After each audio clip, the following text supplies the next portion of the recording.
कांग्रेस और बीजेपी के 200 से ज्यादा पदाधिकारियों ने थामा बहुजन समाज पार्टी का दामन। कांग्रेस और बीजेपी हुई धराशायी। नमस्कार, मैं अनुज कुमार, आप देख रहे हैं जनपद। जिस तरीके से खबर निकल कर आ रही है छत्तीसगढ़ से, छत्तीसगढ़ की ये खबर जिस तरीके से चौंकाने वाली खबर है। अगर बात किया जाए जिस तरीके से मध्य प्रदेश, तेलंगाना, राजस्थान, तमाम जो राज्यों में चुनाव है और चुनाव में लगातार तमाम जो पार्टियां, चाहे बीजेपी हो, चाहे कांग्रेस हो, चाहे बीआरएस हो, तमाम जो राजनीतिक पार्टियों के जो पदाधिकारी हैं, उनके प्रत्याशी लगातार बहुजन समाज पार्टी का दामन साधते हुए नजर आ रहे हैं। एक तरह से कहा जाए तो बहुजन समाज पार्टी की लहर सी चलती हुई नजर आ रही है। और इसी के हवाले से छत्तीसगढ़ से एक बड़ी खबर निकल कर आई है और ये खबर चौंका देने वाली है। और बीजेपी और कांग्रेस एकदम से धराशाही होते हुए नजर आ रहे हैं छत्तीसगढ़ में। जिस तरीके से बात किया जाए, सारंगगढ़ विधानसभा में बसपा प्रत्याशी नारायण रत्नाकर के समर्थन में एक सभा का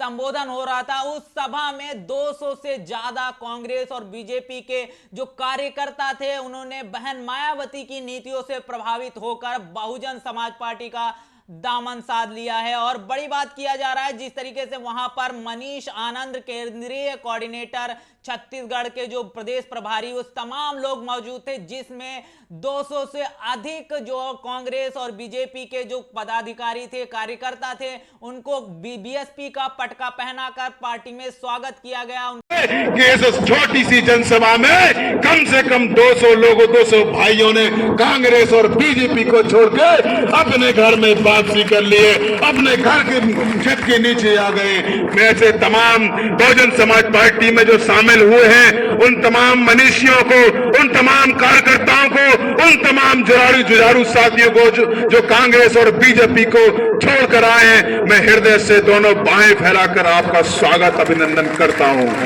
का सम्मान किया गया। 200 से अधिक जो कार्यकर्ता हैं वो बहुजन समाज पार्टी में शामिल हो गए हैं। जिस तरीके से छत्तीसगढ़ से ये सारंगगढ़ विधानसभा से एक चौंका देने वाली खबर निकलकर सामने आ रही है और तमाम जो तस्वीरें हैं हम आपके साथ साझा कर रहे हैं, वहां पर तमाम जो लोग हैं बहुजन समाज पार्टी का दामन साधते हुए नजर आ रहे हैं। जिस तरीके से बात किया जाए छत्तीसगढ़ की, तो छत्तीसगढ़ में जिस तरीके से गोंडवाना गणतंत्र पार्टी और बहुजन समाज पार्टी का जब से गठबंधन हुआ है, इस गठबंधन और इन दोनों की जो सामाजिक सोच है, उससे प्रभावित होकर लगातार तमाम समाज जो है इनके समर्थन में खड़ा होता हुआ नजर आ रहा है।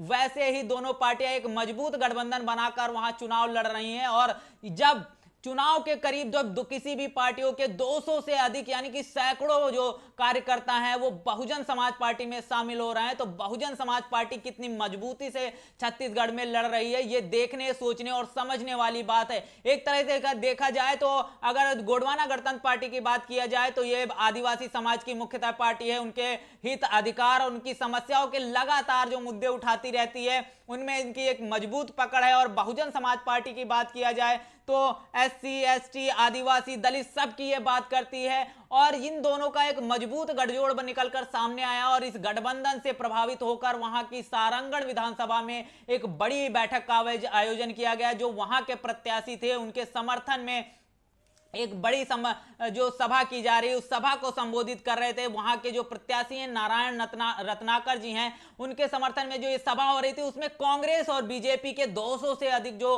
कार्यकर्ता थे, उन्होंने बहुजन समाज पार्टी का दामन थाम लिया है। और उन्हें बहन मायावती की तमाम जो उनकी रणनीति है, तमाम उनकी जो विकास में और मिशन और तमाम चीजों से प्रभावित होकर लगातार आप देख रहे हैं, साफ तौर पर तमाम तस्वीरें भी हम आपके साथ साझा कर रहे हैं, तमाम लोग जो है वो बहुजन समाज पार्टी की दामन साधते हुए नजर आ रहे हैं। और वहां का जो एक बयान और एक वायरल जो वहां का भाषण है, वो आप देख सकते हो किस तरीके से युवाओं का उन्होंने संबोधन किया। और ये संबोधन आपको सुनना चाहिए, जिस संबोधन ने तमाम युवाओं के जहन में एक बड़ा उमंग और स्वागत उन्होंने जो किया, ये संबोधन आप सुनिए। कि इस छोटी सी जनसभा में कम से कम 200 लोगों, 200 भाइयों ने कांग्रेस और बीजेपी को छोड़कर अपने घर में वापसी कर लिए, अपने घर के छत के नीचे आ गए। मैं ऐसे तमाम बहुजन समाज पार्टी में जो शामिल हुए हैं, उन तमाम मनीषियों को, उन तमाम कार्यकर्ताओं को, उन तमाम जुझारू साथियों को जो कांग्रेस और बीजेपी को छोड़कर आए हैं, मैं हृदय से दोनों बाहें फैलाकर आपका स्वागत, अभिनंदन करता हूं। साथियों, यहाँ बहुत सा हमारा युवा बैठा हुआ है और मैं युवा को संबोधित करके कहना चाहता हूँ, क्योंकि मैं भी युवा हूँ, मेरा जिले का अध्यक्ष भी युवा है, हमारे साथ में बैठे लोग भी युवा हैं, कि संघर्षों के साये में इतिहास हमारा पलता है। जिस ओर जवानी चलती है उस ओर जमाना चलता है। सम्मानित साथियों, ये निश्चित ही मान लीजिए कि आने वाला जो 17 तारीख है, जो 17 तारीख को इस विधानसभा में आप लोग किसी का भविष्य लिखने जा रहे हो, आप लोग इस विधानसभा का विधायक बनाने जा रहे हो। लेकिन मेरा आपसे पुरजोर अपील है, जो नए लोग शामिल हुए हैं, जो नए साथी हमारे साथ में शामिल हुए हैं, उनसे मैं आपको अपनी बात को संबोधित करना चाहता हूं कि घर घर जाकर, गांव गांव जाकर, दाढ़ी दाढ़ी पारा पारा जाकर इस बात को समझा देना कि जो मध्य प्रदेश में आग लगाई है बहुजन समाज पार्टी में, वही आग तुमको इस विधानसभा सारंगढ़ में लगाना है। बोलो मेरे भाइयों, इस आग को लगाने का काम करोगे कि नहीं करोगे? अपना विधायक बनाने का काम करोगे कि नहीं करोगे?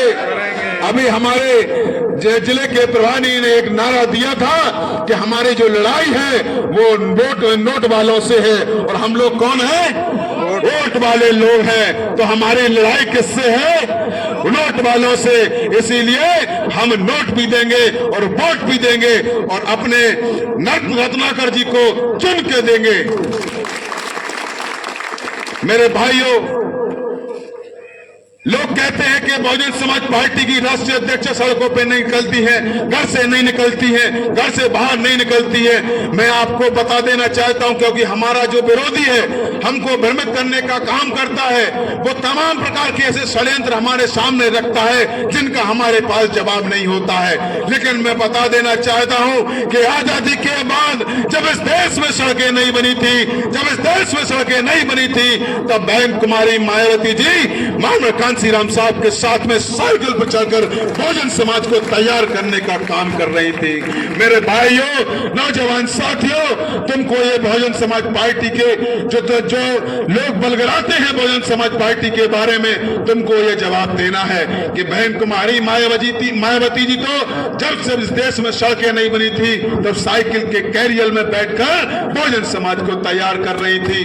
बताओ मेरे छत्तीसगढ़ के भाइयों, क्योंकि यहां से मानव श्रीराम साहब ने पहला चुनाव लड़ा है, अपने राजनीतिक आंदोलन का पहला चुनाव यहां से लड़ा है। बताओ मेरे भाइयों, ऐसा कौन सा घर है कार्यकर्ता का, ऐसा कौन सा घर है कार्यकर्ता का जहां की कार्यकर्ताओं के घर की महिलाओं के साथ में बैठकर माननीय बहन जी ने कार्यकर्ताओं को खाना नहीं खिलाया हो? बताओ, इतना संघर्ष करने वाला कोई नेता तुम्हारे बीच में है क्या? बताओ, इस देश में कोई संघर्ष करने वाला कोई नेता है क्या? लेकिन हम लोग क्या करते हैं, जो मेन स्ट्रीम मीडिया है, जो मीडिया है, जो मनोवादी मीडिया, वो हमको बलगराने का काम करती है, क्योंकि हमारे पास जवाब नहीं होते हैं। हम तर्कसंगत बात को बात नहीं कर पाते हैं। मेरे भाइयों, इस देश में 28 राज्य हैं और 8 केंद्र शासित प्रदेश हैं। मेरे भाइयों, क्या आपको मालूम है कि एक आधे से ज्यादा जो राज्य हैं उनमें बीजेपी पार्टी नहीं है? वो कहीं कांग्रेस है तो कहीं अन्य दलों की सरकार है। लेकिन मीडिया हमको क्या बताती है कि देश में मोदी और भारतीय जनता पार्टी है। लेकिन हम लोग क्या करते हैं कि हमको सूचना का अभाव रहता है, हमको ज्ञान का अभाव रहता है, हम उनकी बातों का जवाब नहीं दे पाते हैं, उनकी बातों का प्रश्नों का उत्तर नहीं दे पाते हैं। लेकिन हमको क्या करना है, मैं बता रहा हूं आपको कि इस देश में लगभग 17 स्टेट हैं जिनमें भारतीय जनता पार्टी को नाम और निशान नहीं है। और मैं इस बात की भी तस्दीक आज कर देना चाहता हूं कि अभी कुछ दिन पहले, 1-2 दिन पहले यहां पर देश के गृह मंत्री आकर गए और उन्होंने कहा कि हम 3 दिवाली मनाएंगे। लेकिन मैं भी इस बात को चैलेंज देता हूं कि जो भी दिवाली बनेगी तो बिना बहुजन समाज पार्टी के नहीं बनेगी। जो भी दिवाली बनेगी वो बिना जहां बहुजन समाज पार्टी की नहीं बनेगी, इस बात को मेरा एक एक कार्यकर्ता अपने दिमाग में बैठा ले, इस बात को मेरा कार्यकर्ता अपने हृदय में गांठ बांध के रख ले, क्योंकि हम लोग कर गुजरने वाले लोग हैं, हम लोग सीमित संसाधन में बहुत कुछ अचीव करने वाले लोग हैं। मेरे भाइयों, इस 17 तारीख को जो वोटिंग का डेट है, जो वोटिंग की दिनांक है, उस दिन हमको करना क्या है, हमको 5 दिन पहले हमको अपने लोगों को समझाना शुरू करना है। गांव गांव जाकर, बूथ बूथ जाकर, दाढ़ी दाढ़ी पारा पारा जाकर हमें अपने लोगों को समझाने का काम करना है कि तमाम मनवादी लोग, तमाम फिरका परस्त ताकतें, तमाम ऐसे लोग जो आपके वोट का सौदा करने के लिए आपके बीच में आएंगे, आपके वोट का सौदा करने के लिए चादर गहने, बिछिया साड़ी, तेल नमक और छेपटी मुर्गा भात, बकरा भात के लिए आपका वोट का सौदा करेंगे। हमारे अभी किसी साथी ने बताया था कि गधे की कीमत तो बहुत होती है, लेकिन आपको जिस वोट का अधिकार मिला है, जिसके लिए बाबा साहब रोए हैं, जिसके लिए हमने कुर्बानी दी है, बाबा साहब ने कई बच्चों की कुर्बानी दे दी, लेकिन उस वोट की कीमत को हम लोग नहीं समझ पाए। मेरे भाइयों, हमको उस वोट की कीमत को समझाना है, क्योंकि ये देखिए कि अभी हमारे प्रत्याशी बोले कि ये करो मरो का चुनाव है और हम लगभग 23 साल बाद इस विधानसभा को जीत। तो ये संबोधन आपने सुना नारायण रत्नाकर के समर्थन में जो जनसभा हो रही थी, इसमें 200 से अधिक बीजेपी और कांग्रेस के तमाम कार्यकर्ताओं ने बहुजन समाज पार्टी का दामन साधा है और छत्तीसगढ़ में लगातार बहुजन समाज पार्टी एक मजबूत स्थिति में मजबूत बनकर उभरती हुई दिखाई दे रही है और कहीं ना कहीं छत्तीसगढ़ में लगातार बहुजन समाज पार्टी का एक जनाधार बढ़ता हुआ नजर आ रहा है। आने वाले समय में क्या कुछ बड़ा होगा, छत्तीसगढ़ में एक बड़ा बदलाव होने वाला है। कहीं ना कहीं सारे सर्वे जो आपको दिखाए जा रहे हैं वो फेल होते हुए नजर आएंगे, तमाम जो चीजें हैं वो निकल कर सामने उभर कर आएंगे। बहुजन समाज पार्टी इस चुनाव में एक छत्तीसगढ़ में एक इतिहास रचने वाली है, लेकिन क्या कुछ बड़ा होगा वो तो देखने वाली बात होगी। लेकिन इस सारे मुद्दे पर आपका क्या कहना है? बहुजन समाज पार्टी में जो कांग्रेस और बीजेपी के 200 से अधिक कार्यकर्ता शामिल हुए, बहुजन समाज पार्टी गोंडवाना गणतंत्र पार्टी के गठबंधन को लेकर आपका क्या कहना है? बहुजन समाज पार्टी आगामी चुनाव में क्या कुछ बड़ा कर सकती है, इस पर आपका क्या कहना है? कमेंट बॉक्स में अपनी प्रतिक्रिया जरूर दीजिएगा। बने रहिएगा जनपद के साथ, तब तक के लिए जय भीम, जय भारत।